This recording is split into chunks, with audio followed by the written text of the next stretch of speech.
अस्सलाम वालेकुम dear students, कैसे हैं आप सब। उम्मीद करता हूं कि आप सब खैर वाफियत से होंगे।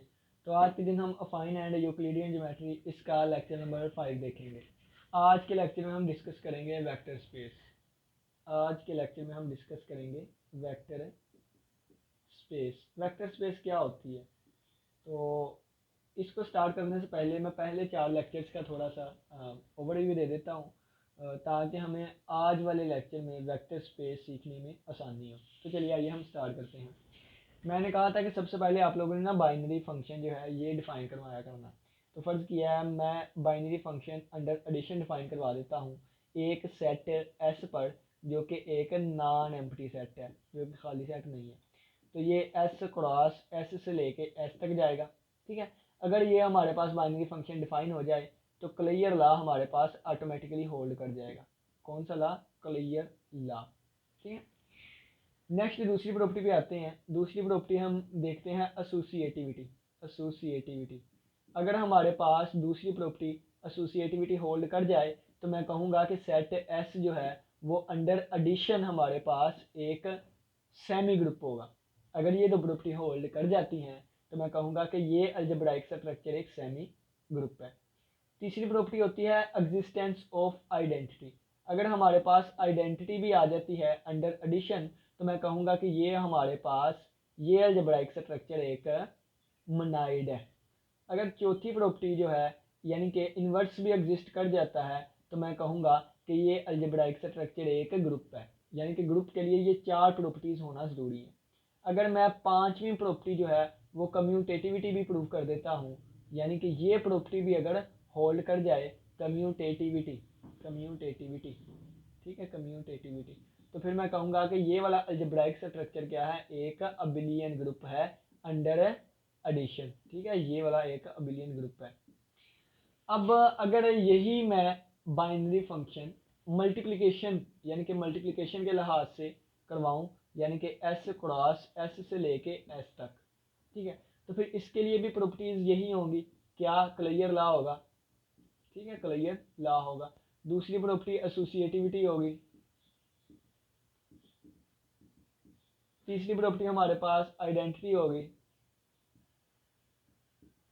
ठीक है, चौथी प्रॉपर्टी हमारे पास इन्वर्स होगी और पांचवी प्रॉपर्टी हमारे पास कम्यूटेटिव ला होगा। कम्यूटेटिविटी कह लें, कम्यूटेटिविटी, टेटिविटी। अगर इसमें भी ये 5 प्रॉपर्टीज फुलफिल कर जाएं तो मैं कहूँगा कि एस जो है विद रिस्पेक्ट टू मल्टीप्लिकेशन ये हमारे पास अबिलियन ग्रुप होगा, अबिलियन ग्रुप होगा, अबिलियन ग्रुप होगा। ठीक है, और इन दोनों को मैं इकट्ठा लिख के, यानी कि ये 5 प्रॉपर्टीज और ये 5 प्रॉपर्टीज, इन 10 प्रॉपर्टीज को मैं इकट्ठा इस तरह लिख सकता हूँ कि S with respect to addition and multiplication ये हमारे पास एक अबिलियन ग्रुप होगा। ठीक है, इनको इकट्ठा भी लिख लिया ये इस तरह, अबिलियन ग्रुप। इसका मतलब है कि ये दोनों।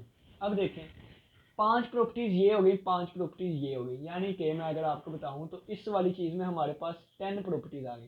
ठीक है, अगर इसके साथ मैं एक और प्रॉपर्टी ऐड कर दूं जिसे कहते हैं डिस्ट्रीब्यूटिव ला, यानी कि इन 10 प्रॉपर्टीज के साथ अगर मैं डिस्ट्रीब्यूटिव ला भी होल्ड करवा दूं, डिस्ट्रीब्यूटिव ला भी होल्ड करवा दूं, यानी कि 11वीं ये प्रॉपर्टी होगी, तो इन दो की वजह से हमारे पास जो सेट है उसको हम फील्ड कहा करेंगे। ठीक है, उसको हम फील्ड कहा करेंगे और फील्ड को इस तरह डिनोट करते हैं। दोबारा लिख देता हूँ यहाँ पे, उसको हम फील्ड कहा करेंगे और फील्ड को ऐसे डिनोट करते हैं। ठीक है, दोबारा देखें, अगर ये पहली प्रॉपर्टी सेटिस्फाई होगी तो इसका मतलब बाइनरी ऑपरेशन होल्ड करता है। 2 हो गई तो अंडर एडिशन हमारे पास सेमी ग्रुप, 3 हो गई मोनाइड, 4 हो गई ग्रुप, 5 हो गई अबिलियन ग्रुप। इसी तरह ये पहली होगी तो इसका मतलब है बाइनरी फंक्शन डिफाइन करता है। पहली 2 हो गई तो इसका मतलब है कि ये सेमी ग्रुप है, 3 है तो मोनाइड है, 4 है तो ग्रुप है, 5 है तो बिलियन ग्रुप है।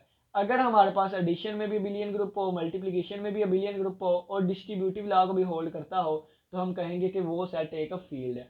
और फील्ड में हमने कल देखा था, कल के लेक्चर में हमने एग्जांपल्स दी थी, रैशनल नंबर्स भी एक फील्ड है। ठीक है, और रियल नंबर्स भी एक फील्ड है, कम्प्लेक्स नंबर भी फील्ड है। ठीक है, कम्प्लेक्स नंबर भी फील्ड है। और आप याद रखें कि फील्ड के एलिमेंट जो होते हैं ये हमारे पास हमेशा स्केलर होते हैं, स्केलर्स, यानी कि कांस्टेंट होंगे, स्केलर होंगे। जैसे एग्जांपल दे दूं 5 6 7, यानी कि इनके जो भी एलिमेंट होंगे जो रियल नंबर में आते हैं, कम्प्लेक्स में आते हैं या रैशनल में आते हैं, ये सारे हमारे फील्ड के एलिमेंट हैं, यानी कि स्केलर्स हुआ करेंगे। अब हम बात करते हैं वेक्टर स्पेस से, और ये सारा टॉपिक जो है वो वेक्टर स्पेस से कैसे रिलेट करता है। ठीक है, यहाँ पे मैंने अंडर एडिशन और अंडर मल्टीप्लिकेशन दो फंक्शन डिफाइन करवाए थे। कौन से दो? वेक्टर स्पेस में भी मैं दो ही फंक्शन डिफाइन करवाऊंगा, एक अंडर एडिशन और एक अंडर मल्टीप्लिकेशन। ठीक हो गया।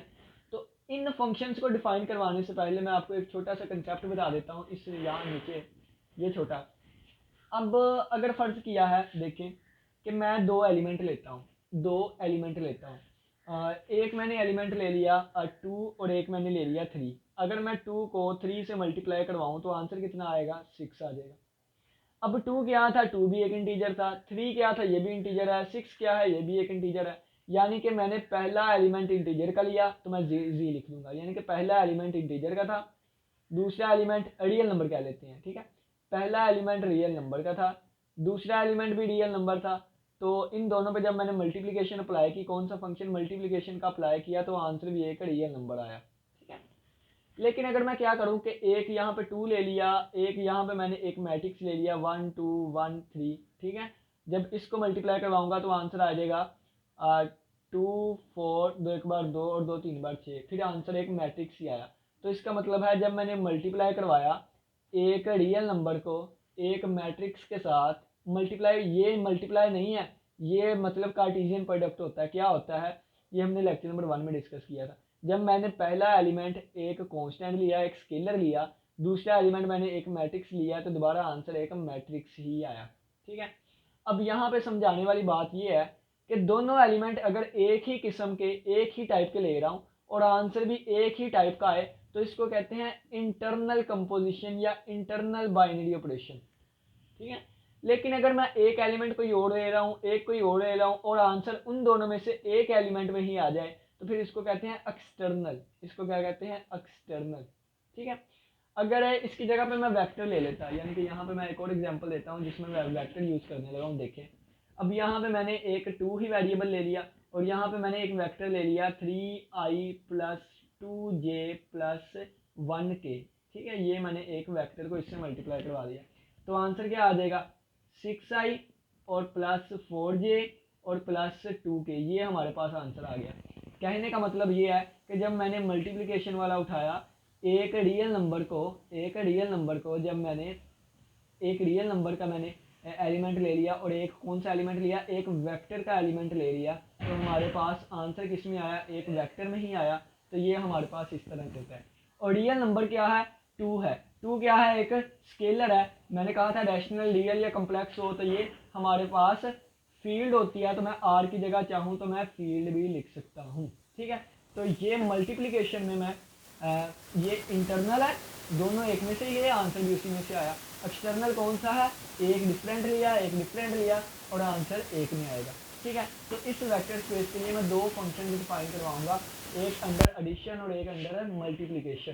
ठीक है, अंडर एडिशन जो होगा उसमें पहला एलिमेंट v का ही होगा, दूसरा एलिमेंट भी v का ही होगा, और जब इन पे मैं एडिशन अप्लाई करूंगा तो आंसर भी मेरे पास v में से ही आना चाहिए।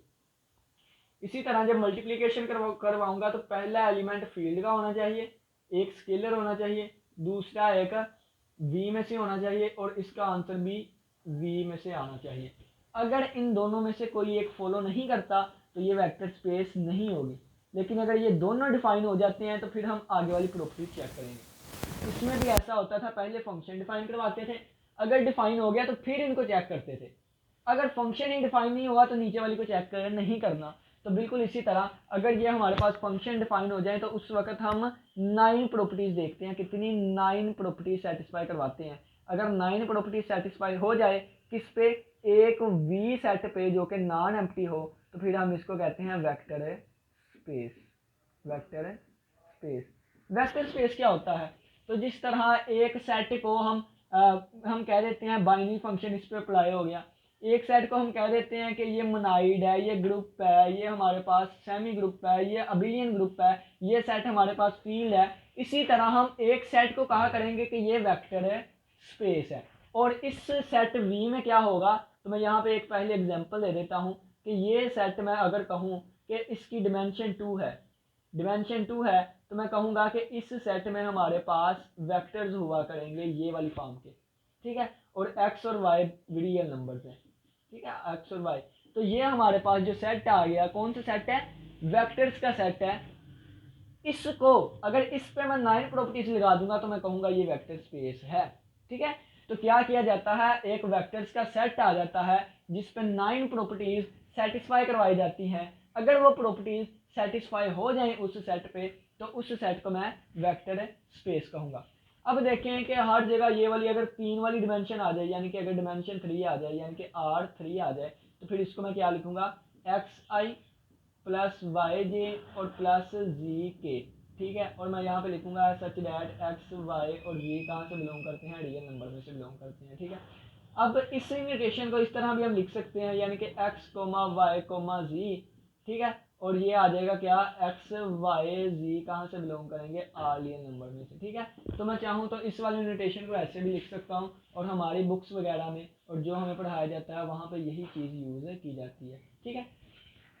अब वेक्टर स्पेस को प्रूव करने के लिए 9 प्रॉपर्टीज इस पे लगाऊंगा, अगर वो सेटिस्फाई कर गई तो ये मेरे पास वेक्टर स्पेस होगा। वो 9 प्रॉपर्टीज कौन सी होंगी, अब उन 9 प्रॉपर्टीज पे हम बात कर लेते हैं, ठीक है।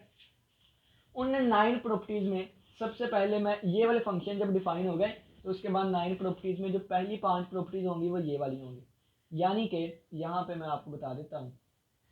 देखें कि सबसे पहले तो मैं साबित करूंगा कि v जो है, यानी कि v वेक्टर, ये जो है ये वाला वेक्टर कोई भी होगा, ये अंडर एडिशन जो है ये अबिलियन ग्रुप होना चाहिए। क्या, अबिलियन ग्रुप होना चाहिए, अबिलियन ग्रुप होना चाहिए। अबिलियन ग्रुप क्या होगा, तो अबिलियन ग्रुप का मतलब है कि ये 5 प्रॉपर्टीज को सेटिस्फाई करता हो, ठीक है। अबिलियन ग्रुप उसी वक्त कहूंगा ना, ये एस था तो अंडर एडिशन, ये देखें जब ये वाला फंक्शन मैं अप्लाई करूंगा ये वाला फंक्शन लगा हुआ है, बस एस की जगह वी लिखा हुआ है, ठीक है। ये 5 प्रॉपर्टीज हो गई, बस एस की जगह वी आ जाएगा, यानी कि V abelian group under addition. तो इसमें पहली प्रॉपर्टीज क्या है, मैं सारी प्रॉपर्टीज लिख देता हूँ। सबसे पहली प्रॉपर्टी हमारे पास क्लियर लॉ होती है। क्लियर लॉ हमें क्या कहता है, क्लियर लॉ, ठीक है, सारी 99 प्रॉपर्टी में लिख देता हूँ। क्लियर लॉ क्या कहता है, क्लियर लॉ कहता है कि आप कोई भी दो वेक्टर लें, जैसे मैंने v1 और v2 ले लिया, कोई भी दो नहीं, फॉर ऑल, ठीक है। ये इन दो वेक्टर्स, अगर ये दो वेक्टर जो हैं वो v से बिलोंग करते हैं, कहाँ से, v से बिलोंग करते हैं, अगर दो वेक्टर्स v से बिलोंग करते हैं तो फिर इनका सम भी जो है वो v से बिलोंग करना चाहिए। पहली प्रॉपर्टी क्लियर लॉ, ठीक है। दूसरी प्रॉपर्टी पर चलते हैं। दूसरी प्रॉपर्टी है एसोसिएटिविटी। क्या है दूसरी प्रॉपर्टी, एसोसिएटिविटी। एसोसिएटिविटी एसोसिएटिविटी हमें कहती है कि फॉर ऑल एलिमेंट्स, 3 एलिमेंट्स लें v1 v2 और v3, जो कि बिलोंग करें किससे, v से बिलोंग करें, ठीक है। अब एसोसिएटिविटी क्या कहती है, एसोसिएटिविटी कहती है कि v1 plus v2 plus v3, यानी कि इस चीज़ का आंसर इक्वल आना चाहिए v1 प्लस, इस चीज़ का आंसर इक्वल आना चाहिए v1 plus v2 plus v3, यानी कि पहले दो को प्लस करके फिर तीसरे में ऐड करें, या दूसरे तीसरे को ऐड करके फिर पहले में ऐड करें, आंसर हमेशा सेम आना चाहिए। ये हमारे पास एसोसिएटिविटी लॉ होता है। फोर्थ में हम प्रॉपर्टी नंबर 3 में हम आइडेंटिटी करवाएंगे, एडिटिव आइडेंटिटी, ठीक है, एडिटिव आइडेंटिटी, क्योंकि एडिशन के लिहाज से है ना, तो ये एडिटिव आइडेंटिटी आएगी, इसकी एडिटिव आइडेंटिटी होनी चाहिए। एडिटिव आइडेंटिटी की अगर मैं बात करूं वेक्टर्स में, तो वो हमारे पास नल वेक्टर होता है जो कि 0i plus 0j plus 0k होगा। अगर 3 डिमेंशन है तो वो हमारे पास 3, यानी कि ये एडिटिव आइडेंटिटी उसमें होनी चाहिए। और एडिटिव आइडेंटिटी क्या है कि अगर हमारे पास एक v1 वेक्टर है तो v1 वेक्टर पे एक नल वेक्टर अप्लाई होना चाहिए कि दोबारा आंसर v1 ही आ जाए, तो मैं फिर 0 को कहूँगा कि ये एडिटिव आइडेंटिटी है, ठीक है। चौथी प्रॉपर्टी हमारे पास आती है इनवर्स। इनवर्स हमें क्या कहता है, चौथी प्रॉपर्टी हमारे पास आएगी इनवर्स। तो इनवर्स हमें कहता है कि आप v1 में एक ऐसा वेक्टर ऐड करें कि आंसर दोबारा फिर जो है वो आइडेंटिटी आ जाए, ठीक है। तो ये फिर इसको मैं इनवर्स कहा करूँगा, इसको इनवर्स कहा करूँगा, ठीक है। पांचवी प्रॉपर्टी हमारे पास आएगी, प्रॉपर्टी नंबर 5 हमारे पास आएगी, प्रॉपर्टी नंबर 5। प्रॉपर्टी नंबर 5 हम कहते हैं कम्यूटेटिविटी लॉ। कम्यूटेटिव लॉ, ये देखें ना, पांचवी प्रॉपर्टी कम्यूटेटिव लॉ। तो कम्यूटेटिव लॉ हमें कहेगा, कम्यूटेटिव लॉ, कम्यूटेटिव लॉ कहता है कि आप v1 और v2 जो है ये वेक्टर्स में, यानी कि इस सेट में से लें, तो v1 प्लस V2 का आंसर इक्वल आना चाहिए, ठीक है, V1 प्लस V2 का आंसर इक्वल आना चाहिए V2 प्लस V1 के। अब ये वाली सारी चीज़ें किसके लिए थी, ये पहले बाइनरी फंक्शन के लिए थी, यानी कि ये सारी किसके लिए हैं, प्लस वी से वी, यानी कि ये वाली जो सारी जो हमने प्रॉपर्टीज होल्ड करवाई हैं किसके लिए है, ये हमारे पास प्लस वी से वी क्रॉस वी से लेकर वी तक के लिए, ठीक है ना। तो अब जो हम प्रॉपर्टी सेटिस्फाई करेंगे वो स्केलर मल्टीप्लिकेशन होगी, यानी कि जब हम एक एलिमेंट फील्ड का लेंगे एक वेक्टर स्पेस का, तो इसके लिए जो प्रॉपर्टीज होंगी वो मैं यहाँ पे लिख देता हूँ, ठीक है, यहाँ पे। तो वो आगे वाली कौन सी प्रॉपर्टीज होंगी, तो यहाँ पे हम लिख लेते हैं। तो प्रॉपर्टी नंबर मैं 6 लिख देता हूँ। अगर हम एक स्केलर लें ए, क्या एक स्केलर ले लिया और एक मैं v में से बाकी लेता हूँ v1 और प्लस v2, अगर मैंने ये लिया है तो a v1 plus a v2 आना चाहिए, ठीक है। a क्या है, a हमारे पास फील्ड में से बिलोंग करेगा, यानी कोई ना कोई स्केलर होगा, और v1 v2 जो है वो सेट ऑफ वेक्टर में से बिलोंग करनी चाहिए। अब साथ में प्रॉपर्टी कहती है कि यहाँ पे दो वेक्टर एक स्केलर, अब दो स्केलर लूँगा और एक वेक्टर लूँगा, ठीक है। तो इसका आंसर आना चाहिए A V one plus B V one. दोबारा ए बी कहाँ से बिलोंग करेगा, ए बी हमारे पास फील्ड में से बिलोंग करेगा, और वी वन वी टू जो है वो वी से ही बिलोंग करते हैं। आठवीं प्रॉपर्टी हमारे पास आएगी कि आप ए यानी कि पहले बी को वी वन से मल्टीप्लाई कर दें या ए बी को मल्टीप्लाई करके फिर वी वन पे अप्लाई करें, तो हमारा आंसर सेम आना चाहिए, ठीक है। यही बात v1 कहाँ से बिलोंग करेगा, f में से करेगा। फिर नौवीं प्रॉपर्टी हमारे पास है कि 1 को मल्टीप्लाई करवाएं v1 के साथ, तो दोबारा आंसर v1 ही आना चाहिए, ठीक है। तो ये हमारे पास सिंपल सी प्रॉपर्टीज हैं।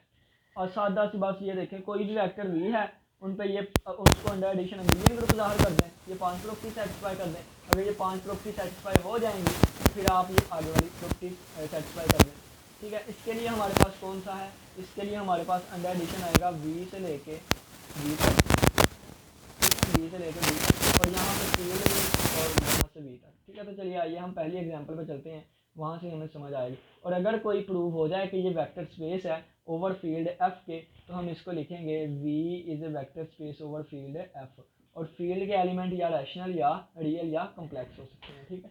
तो चलिए आइए हम एग्जाम्पल से स्टार्ट करते हैं। एग्जाम्पल मैं कौन सी लेके चलूँगा, तो एग्जाम्पल मैं यही लेके चलूँगा, ठीक है। आप दो वाली भी कर सकते हैं, दो वाली इजी है, x1 y1 x2 y2 आया करेगा। मैं तीन वाली मुश्किल लेके चलता हूँ, ठीक है, आसान, अब आप खुद कर लीजिएगा। मैं तीन वाली लेके चलता हूँ x1 y1 z1, ठीक है। तो चलिए आइए हम इसको स्टार्ट करते हैं यहाँ पे, ठीक है, यहाँ पे स्टार्ट करते हैं यहाँ पे।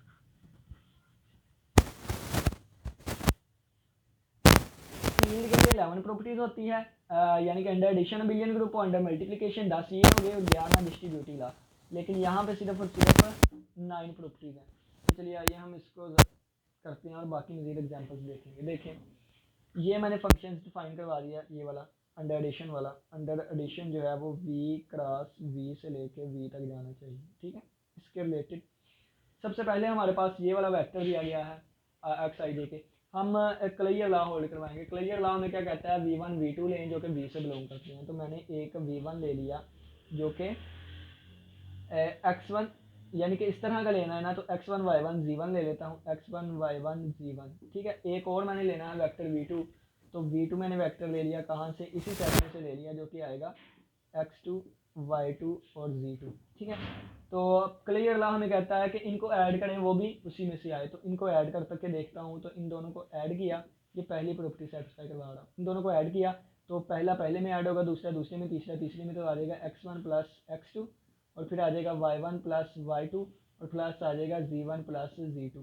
तो ये हमारे पास ट्रिपलेट की ही फॉर्म आ गई, यानी कि इस तरह की फॉर्म आ गई। तो ये भी कहाँ से बिलोंग करेगा, v में से बिलोंग करेगा। तो हमारा क्लियर लॉ जो है वो होल्ड कर गया।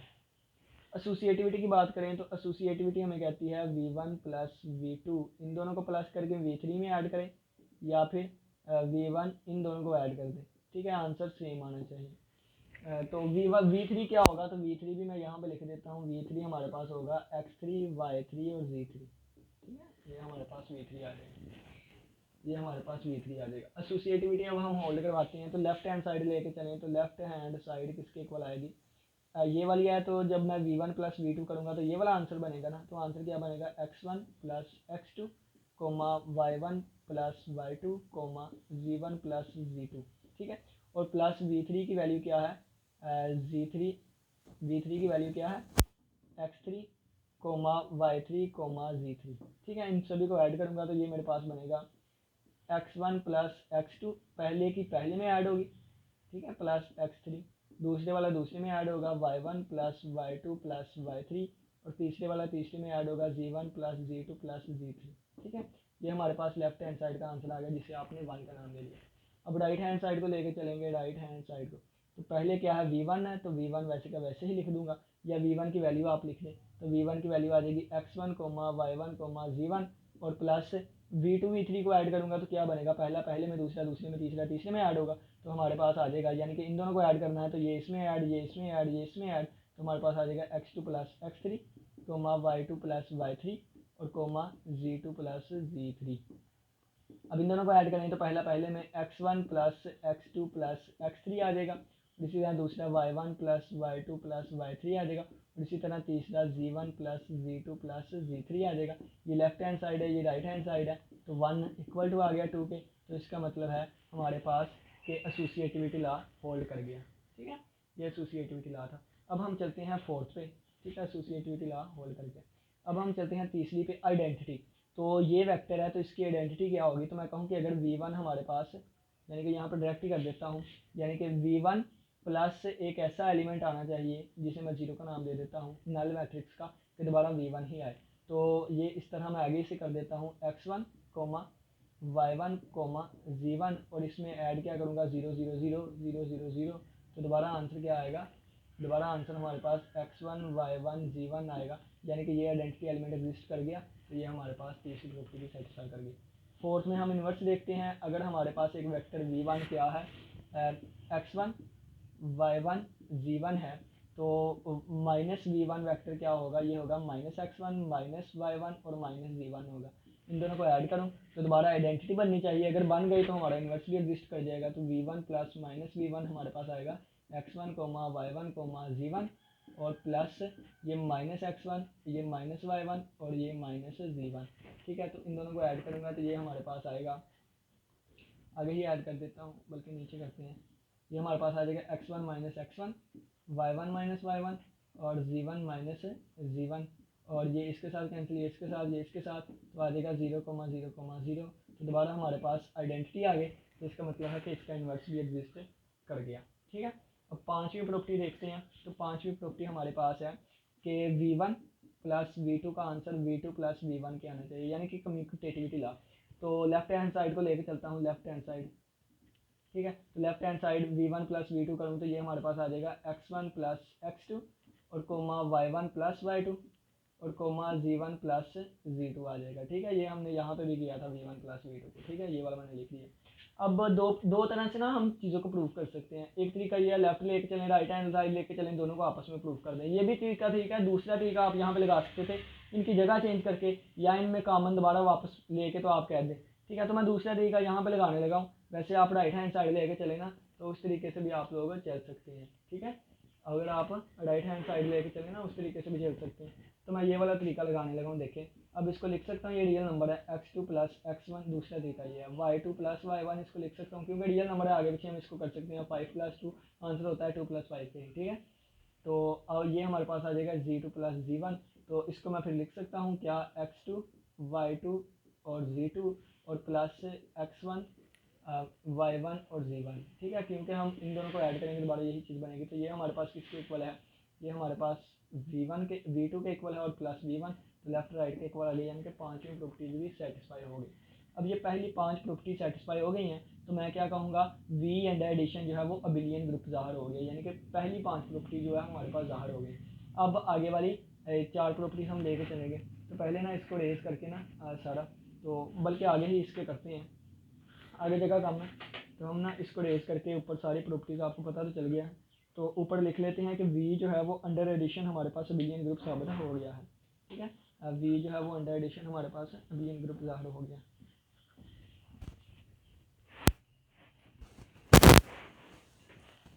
ठीक है, तो मैं यहाँ पे लिख दूँगा,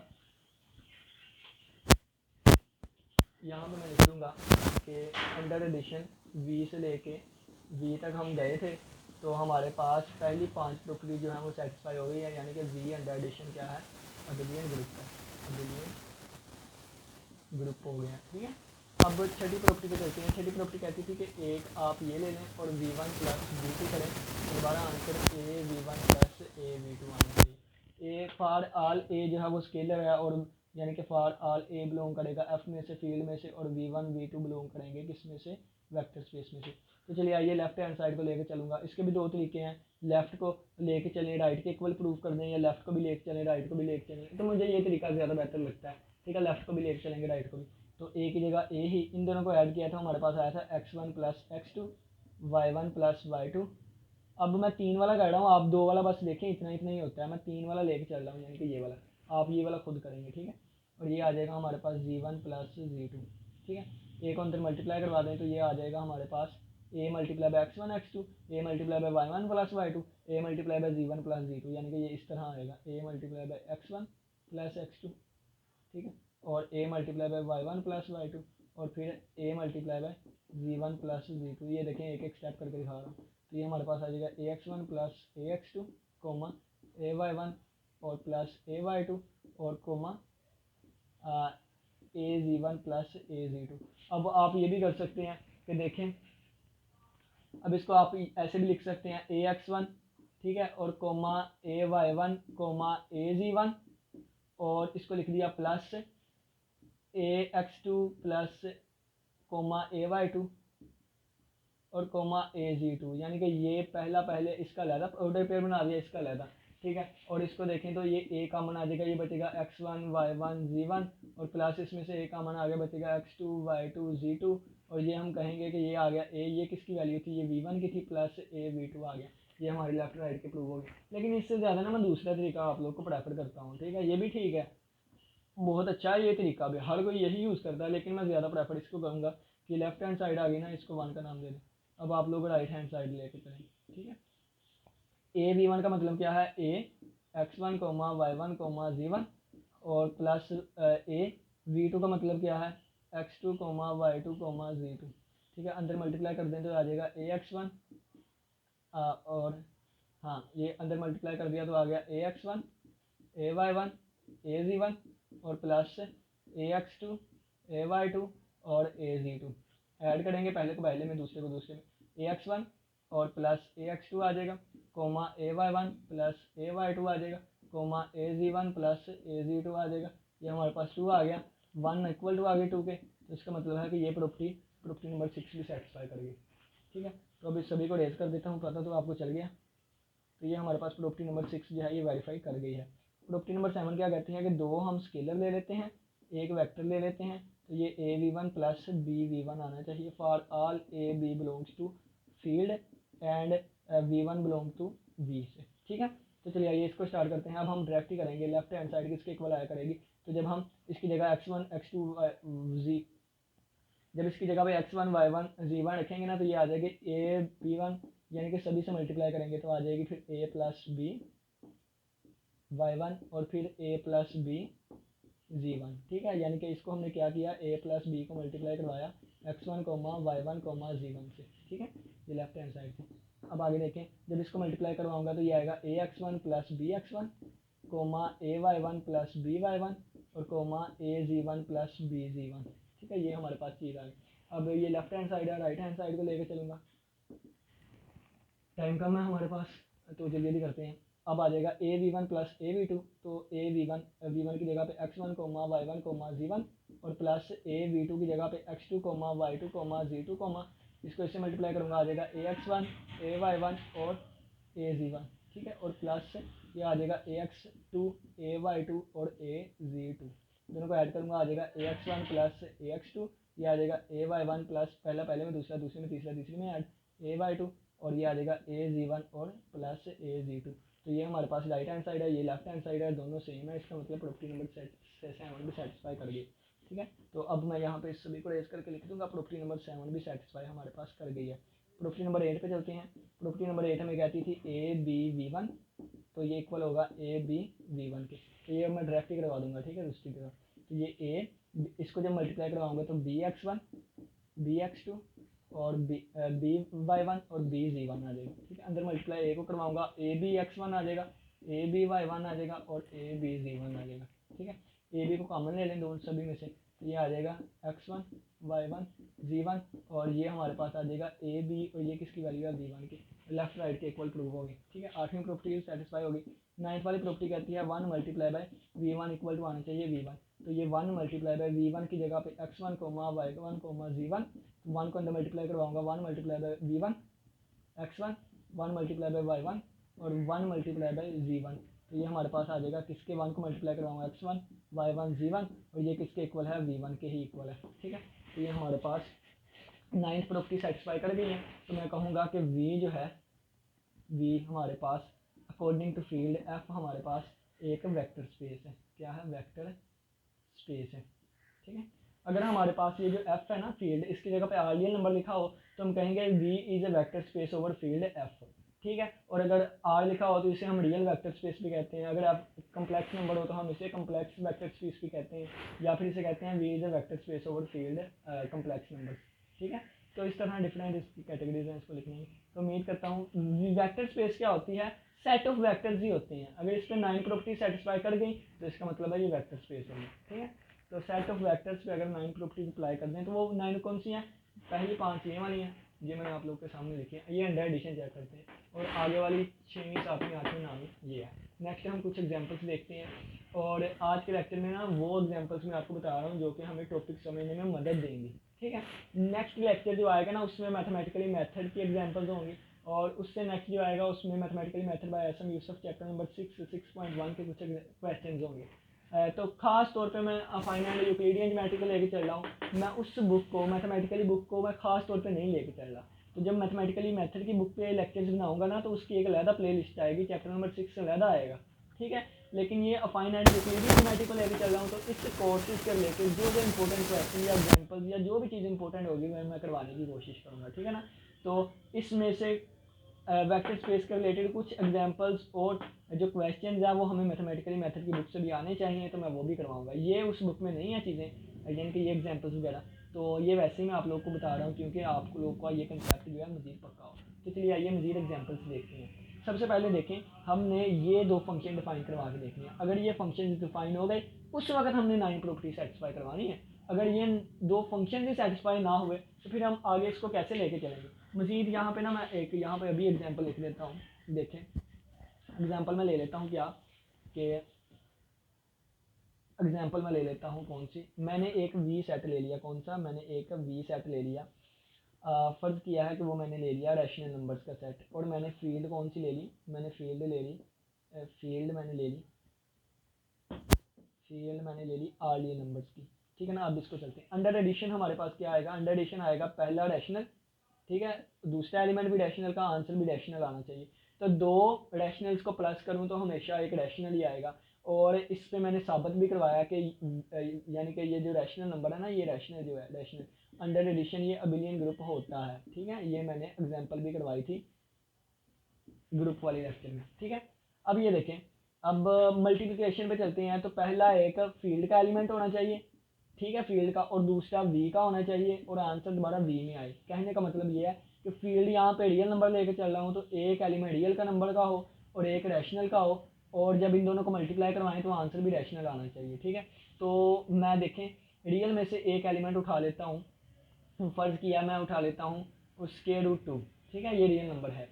तो रैशनल में से एक एलिमेंट मैं कोई भी उठा लेता हूँ, फ़र्ज़ किया मैंने ये उठा लिया 5। ठीक है, तो इन दोनों को जब मैं मल्टीप्लाई करवाऊंगा तो मेरे पास आंसर क्या आएगा, 5√2 आएगा ना, जब इन दोनों को मल्टीप्लाई करवाऊंगा। तो ये जो है ये भी हमारे पास रैशनल होना चाहिए, लेकिन ये रैशनल नहीं है। तो इसका मतलब यानी कि जब एक एलिमेंट मैंने रियल से लिया, एक रैशनल से लिया, मल्टीप्लाई करवाया, तो ये हमारे पास एक रियल आया लेकिन रैशनल नहीं आया, ये रैशनल से बिलोंग नहीं करता, तो इस वजह से ये हमारे पास एक वेक्टर स्पेस नहीं होगी। तो V अंडर R यानी कि Q अंडर R ये हमारे पास एक वेक्टर स्पेस नहीं है। अब एक और एग्जांपल लेता हूँ यहाँ पे नीचे, वहाँ पे आपको मज़ीद अच्छे तरीके से समझ आएगी। अब यहाँ पे छोटी सी एग्जांपल ले लेता हूँ, ये तो नहीं है। ठीक है, अगर मैं V कह लूँ किसको, पॉजिटिव रियल नंबर्स को, और फील्ड कह लूँ आर रियल नंबर की ही। ठीक है, तो अंडर एडिशन अगर मैं इस पर देखूँ, अंडर एडिशन, तो अंडर एडिशन क्या है, ये R प्लस से दो एलिमेंट इसी के लूँगा और दोबारा ये इसी पे आएगा। ठीक है, और अगर मैं मल्टीप्लिकेशन पे चलूँ तो फील्ड का पहला एलिमेंट, दूसरा हमारे पास इसका एलिमेंट, तो दोबारा आंसर इसी में से आना चाहिए। ये तो हमारे पास होल्ड कर जाएगा, कोई भी दो पॉजिटिव रियल नंबर्स ले वो दोबारा आंसर पॉजिटिव आएगा। लेकिन इसकी बात करूँ तो अगर मैं -2 को यानी कि पहला एलिमेंट रियल का ले लिया, पहला एलिमेंट मैंने रियल का ले लिया, यानी कि पहला एलिमेंट -2 ले लिया, रियल है। दूसरा एलिमेंट मैं कौन सा लूँगा, पॉजिटिव रियल नंबर का, तो फर्स्ट किया मैं 1 ही ले लेता हूँ, ठीक है। तो आंसर -2 आ रहा है, जो कि बिलोंग नहीं करेगा किससे, पॉजिटिव रियल नंबर से। यानी कि एक एलिमेंट रियल का ले लिया, एक ये, तो जब मल्टीप्लाई कराऊँ तो इसमें आंसर आ रहा है, आना तो इसमें चाहिए था, तो ये भी वेक्टर स्पेस है, नहीं है। कहने का मतलब ये है कि जब भी आप फील्ड बड़ा सेट हो और वेक्टर स्पेस छोटा सेट हो, ये कभी पॉसिबल हो ही नहीं सकता। यानी कि कहने का मतलब है, ये देखें, ये छोटा सेट था, ये बड़ा सेट था ना, ये छोटा सेट है, ये बड़ा सेट है ना, तो जब छोटे सेट से बड़े सेट में जाएंगे तो वो वेक्टर स्पेस नहीं होगा। हमेशा वेक्टर स्पेस वाला जो सेट है, यानी कि जिसको हमने प्रूव करवाना है वेक्टर स्पेस, वो बड़ा सेट होना चाहिए, फील्ड जो है वो उससे छोटी होनी चाहिए, ठीक है। तो ये हमने दो एग्जाम्पल से डिस्कस किया, हमें समझ आ गई।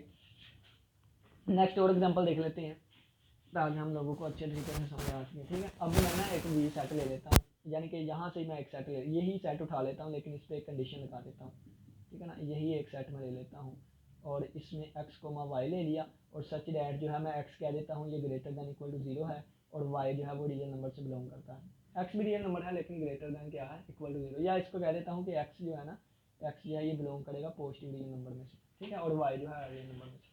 तो एडिशन वाला अगर मैं करूँ तो ये रियल नंबर से, यानी कि v जो है ये हमारे पास v से v तक ही चलेगा, v से हमारे पास v के दोनों एलिमेंट लिए और v ही आएगा। लेकिन अगर मैं स्केलर मल्टीप्लिकेशन पे चलूँ तो पहला एलिमेंट फील्ड का होगा और फिर हमारे पास ये v वाला होगा, और कहाँ तक जाए, ये हमारे पास v तक जाए, ठीक है। अब यहाँ पे थोड़ा सा अगर आप देखें कि अगर इसको मैंने साबित करवाना है ना, तो मैं ये देखें कि दो एलिमेंट ले लेता हूँ, एक्स वाई है ना, तो मैं पहला एलिमेंट ले लेता हूँ कितना, पहला एलिमेंट मैं लूँगा -2 और 3, ये मैंने एक एलिमेंट ले लिया। दूसरा एलिमेंट भी मैं इसी में से लूँगा, बल्कि पहला तो मैं पॉजिटिव ले सकता हूँ ना। पहला एलिमेंट मैंने पॉजिटिव ले लिया, फर्ज किया मैंने ले लिया 7 और दूसरा 2 ले लिया, और इसमें से भी पॉजिटिव ले लिया एक 3, और ये नेगेटिव भी ले सकता हूँ दूसरा, क्योंकि ये आगे दोनों को ऐड करूँगा, 7 3 11, 7 3 10, और ये आ जाएगा 3 2 4। अब ये भी इस टाइप का, ये भी इस टाइप का, ये भी आ गया, ये 0 से बड़ा है, ये एडिशन वाला क्वेश्चन। मल्टीप्लिकेशन पे चलते हैं, तो मल्टीप्लिकेशन जब मैं करूँगा, यानी कि दो एलिमेंट मैं दोबारा ले लेता हूँ, एक मुझे फील्ड एफ में से चाहिए, एक मुझे फील्ड में से चाहिए, तो फील्ड का कोई भी मैं माइनस में ले लिया। अब ये v का एलिमेंट यहाँ से आएगा, v का एलिमेंट यहाँ से आएगा। अब इसकी फील्ड कौन सी थी, इसकी ये वाली फील्ड, ठीक है। फील्ड का एलिमेंट यहाँ से आएगा, तो यहाँ से कोई भी एलिमेंट मैं ले सकता हूँ। x 0 से बड़ा होना चाहिए, मैंने 3 ले लिया, और y 0 से y कोई भी हो सकता है, तो -5 ले लिया, ठीक है, या आप क्वेश्चन भी ले, और फील्ड का एलिमेंट रियल नंबर में से कोई भी ले, मैं जब मल्टीप्लाई करवाऊंगा ये -6 और +10 बनेगा। अब ये देखें, ये 10 तो ठीक है, रियल नंबर ही है, लेकिन ये जो -6 आया ना, ये नेगेटिव आ गया, हमारे पास पॉजिटिव आना चाहिए था, यानी कि ये एलिमेंट बिलोंग नहीं करेगा v से। क्यों, उसी वक्त बिलोंग करता है अगर ये पॉजिटिव होता है और ये कुछ भी हो जाता है रियल नंबर, ठीक है। तो इस वजह से ये भी हमारे पास अंडर फील्ड रियल नंबर ये हमारे पास नहीं है, ठीक है। ये वाला नहीं है, ये वाला होगा, ठीक है, ये वाला नहीं है। क्यों, क्योंकि यहाँ पे x को पॉजिटिव कहा गया है। तो चलिए जी, ये भी हमारे पास एग्जाम्पल हो गई। अब एक और हम सेट ले लेते हैं, एक और मैंने वी सेट ले लिया, जिसमें कह दिया set of all 3x3 matrix, singular matrix, non singular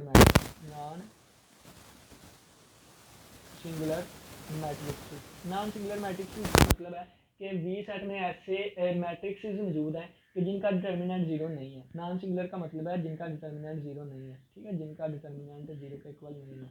तो डिटर्मिनेंट ए का लिख देता हूँ, या जो भी है। तो एक फर्ज किया है कि मैंने इनमें से प्लस वाला करवा के देखता हूँ, तो मैट्रिक्स एम से मैट्रिक्स एम तक जाना है, और आंसर भी दोबारा एम में से ही आना, वी में से ही आना है। तो वी वेक्टर लेके जा रहा हूँ ना, तो वी में से वी तक ही जाना है और दोबारा ये वी तक ही आए, ठीक है। तो आप इसे एम सेट का नाम भी दे सकते हैं, मैट्रिक्स है ना। तो देखें, ये पहला एलिमेंट में वी में क्या है, नॉन सिंगुलर मैट्रिक्स है, तो मैं एक ए ले लेता हूँ जो कि हमारे पास 3x3 का है, तो मैं ले लेता हूँ 2 1 0 3 2 1 और 1 2 0, ठीक है। ये मैंने एक ले लिया ए। अगर इस ए का मोड लेके देखूँ तो ए का मोड किसके इक्वल आएगा, इसके जरिए एक्सपेंड किया, ये प्लस माइनस ये आएगा -1, यानी कि जब इसको मैं एक्सपेंड करूँगा तो आ जाएगा माइनस, इसको छोड़ दिया, इसको छोड़ दिया, 2 बार 4, 4 में से 1 निकाला 3, तो इसका डिटर्मिनेंट -3 आ जाएगा, ठीक हो गया, इसका डिटर्मिनेंट -3 आ जाएगा। अब जल्दी देखें, अगर मैं एक बी मैट्रिक्स ले लूँ, वीडियो का ख़त्म होने वाली है, जल्दी देखें। अगर मैं बी मैट्रिक्स ले लूँ कोई भी 0 1 0 और यहाँ पे मैं 2 कर लेता हूँ, यहाँ पे 1 2 या -1 कर देता हूँ और यहाँ 4 1 और 0 कर देता हूँ। जब इसका मैं डिटर्मिनेंट लूँगा तो ये हमारे पास क्या आएगा, इसका डिटर्मिनेंट आएगा +1 मल्टीप्लाई बाय 2 में से 4 निकाले तो ये हमारे पास आएगा 2 में से 4 निकाले -2, इसका डिटर्मिनेंट -2 आएगा, जिस तरह मर्जी काउंट कर दीजिएगा। लेकिन अगर a प्लस बी करूँ, यानी कि ये एलिमेंट इसका था, ये एलिमेंट इसका था, और इन दोनों को प्लस करूँ ना, तो ये भी एलिमेंट बी में से आना चाहिए। तो इन दोनों को प्लस करूँगा, तो प्लस करके आंसर लिखता हूँ। इन दोनों को प्लस किया, पहले में पहली दूसरे में दूसरे से भी प्लस करके ये आ गया, तो इसका जब मैं डिटर्मिनेंट लूँ तो 0 आएगा, क्योंकि एक कॉलम 0 हो गया। तो ये भी